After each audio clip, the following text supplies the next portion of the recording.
Our next topic is magnetic effect of current. Under this topic, we will discuss about Oersted experiment. In 1820, Hans Christian Oersted noticed that electric current passing through a wire deflects the nearby magnetic compass. So the deflection occurs because of the magnetic compass is due to change in magnetic field produced around the current carrying conductor. When the direction of current is reversed, the magnetic compass deflects in opposite direction. This leads to the development of the theory electromagnetism, which consists of two branches in physics, namely electricity and magnetism. Our next topic is magnetic field around a straight current carrying conductor and a circular loop. Our first subdivision is current carrying straight conductor.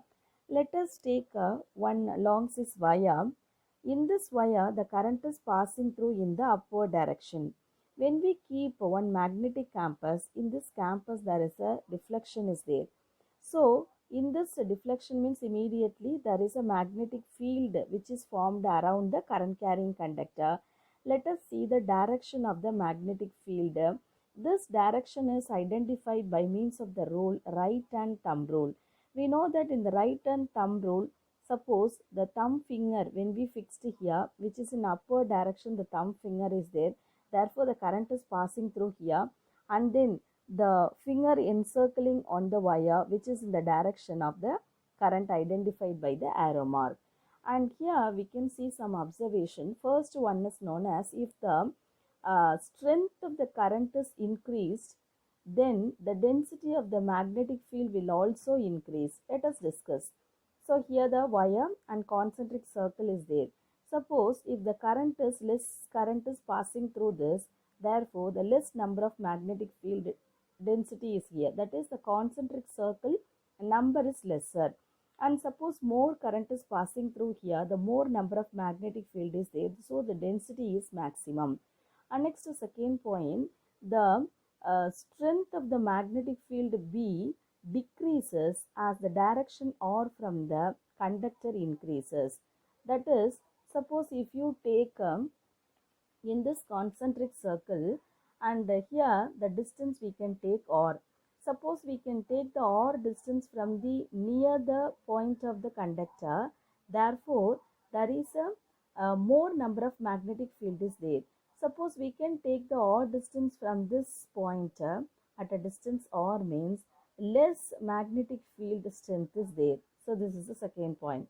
Therefore, for a straight current carrying conductor, the nature of the magnetic field in the concentric circles having their center at the axis of the conductor.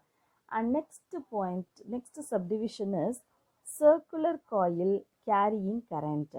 Here we can take one circular conductor. In this conductor, both the sides, suppose current is passing through here in this direction, here in this direction, here in the downward direction. And both the sides we can draw the direction of the magnetic field, that is concentric lines we have to draw. And in this side, the current is passing through upward direction due to the right and thumb rule. And here in this direction, current is passing through in the downward direction. So here the direction of the magnetic field is in this direction according to the right and thumb rule. In this center, some of the lines are there. So I will draw the lines here. So in this lines, the direction of the lines are here. The direction always depends upon the direction of the current. So in the center, almost the magnetic field is parallel, which indicates the field is uniform. There is a uniform magnetic field is there. So we can notice that at the point A and B in the vicinity of the coil, that is near the coil, the magnetic field lines are circular.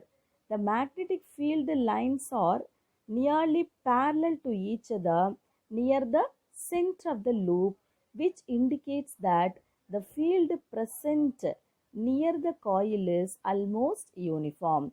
Therefore, the strength of the magnetic field is increased if either the current in the coil or the number of turns or both are increased.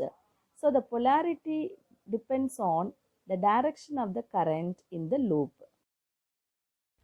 And next topic is right and thumb rule.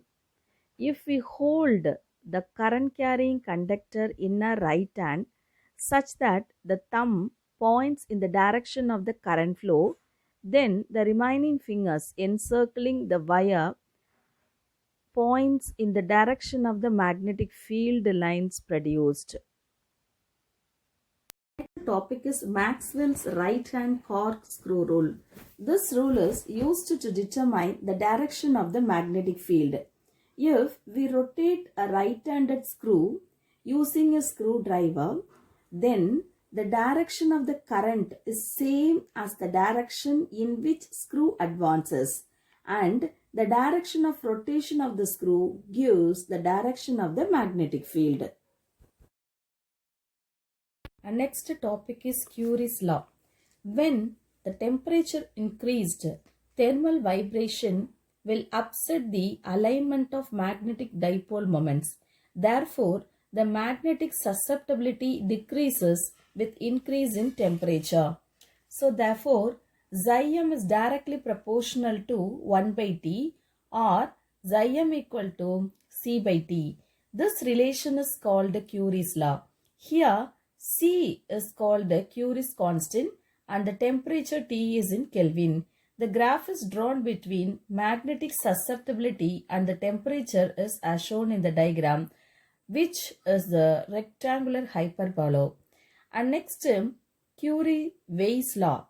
At a particular temperature, ferromagnetic material becomes paramagnetic.